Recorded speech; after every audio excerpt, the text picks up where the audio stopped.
Hello hi नमस्ते दोस्तों। आज मैं आपके लिए लाई हूँ एक नई कहानी जो कि एक यूनिकॉर्न की कहानी है। चलिए शुरू करते हैं कहानी को। एक शमशानु नाम का देश था। वहाँ के लोग शिकार करने में अच्छे थे। उनके हाथों से कोई जानवर बचकर नहीं निकल पाता था। एक बार शिकार के लिए निकले शमशानु के लोगों के हाथ से यूनिकॉर्न बच निकला। यूनिकॉर्न जानवर दूसरे के मुकाबले काफी फुर्तीला था, इसलिए लाख कोशिश के बाद भी वो शमशानु के लोगों के हाथ नहीं लगा। तभी से वहाँ के लोगों को यूनिकॉर्न की तलाश थी। शमशानु देश का सरदार किसी भी कीमत पर यूनिकॉर्न का शिकार करना चाहता था। वह हरदम उसे पकड़ने का जाल बुनता, लेकिन नाकामयाब हो जाता। ऐसा होते होते महीनों बीत गए। तभी एक दिन एक सफेद रंग का यूनिकॉर्न शमशानु देश के लोगों को आसमान में उड़ता दिखा। वो यूनिकॉर्न जैसे ही जमीन पर आया, लोगों ने उसका पीछा करना शुरू कर दिया। कुछ ही देर में यह समाचार सरदार तक पहुंचा। वो भी तेजी से अपने महल से यूनिकॉर्न को पकड़ने के लिए गया।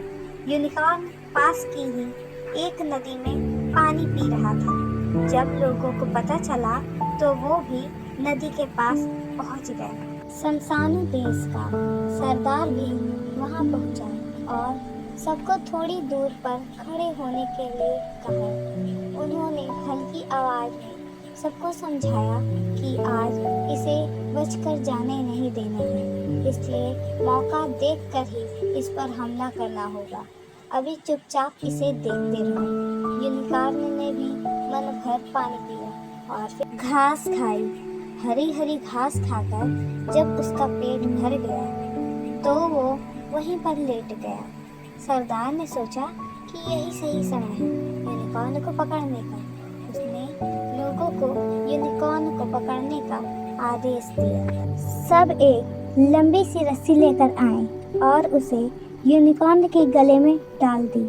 फिर आगे और पीछे के पैरों में रस्सी फंसाकर उसे खींचने लगे।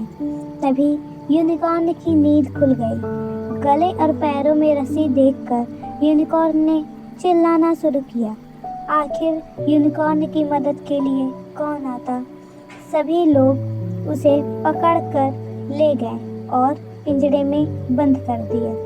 यूनिकॉर्न को पकड़ने से सरदार बहुत खुश था। उसने शाम के समय जश्न रखा। सभी लोग खुशी में झूमने लगे। जश्न के बीच में पिंजरे में कैद यूनिकॉर्न को भी लाया गया।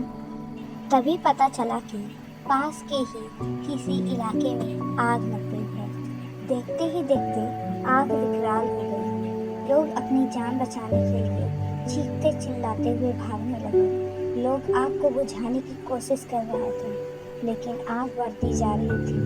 पिंजरे में बंद यूनिकॉर्न भी आग देखकर डर गया। वो फिर जोर जोर से चिल्लाया। इस बार उसकी मदद के लिए एक लड़का सैम आया। उसने यूनिकॉर्न से कहा, तुम चिंता मत करो, मैं तुम्हारा पिंजरा खोल दूंगा। बहुत ताकत लगाने के बाद 5वीं बार में सैम पिंजरा खोलने में कामयाब हुआ। जैसे ही पिंजरा खुला, यूनिकॉर्न अपनी पीठ में सैम को बिठाकर आसमान में उड़ गया।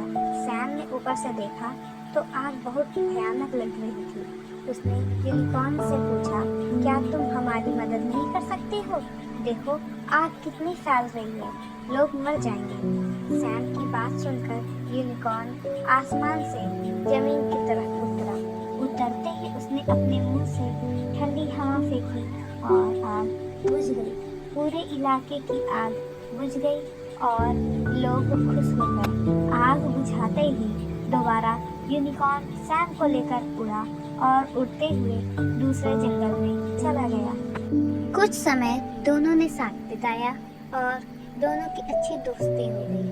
तभी यूनिकॉर्न दूर चला गया। सैम को लगा कि अब यूनिकॉर्न वापस आसमान में उड़ने वाला है।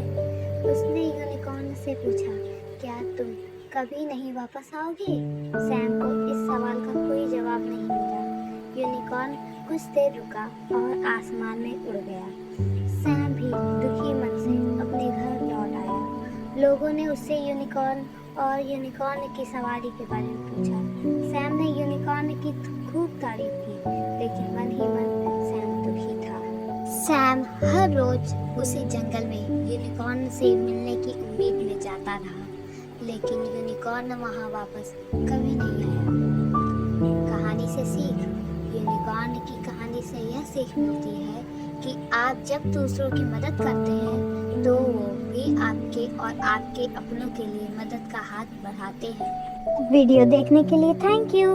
वीडियो को लाइक और चैनल को सब्सक्राइब कीजिए। बाय बाय, नमस्ते।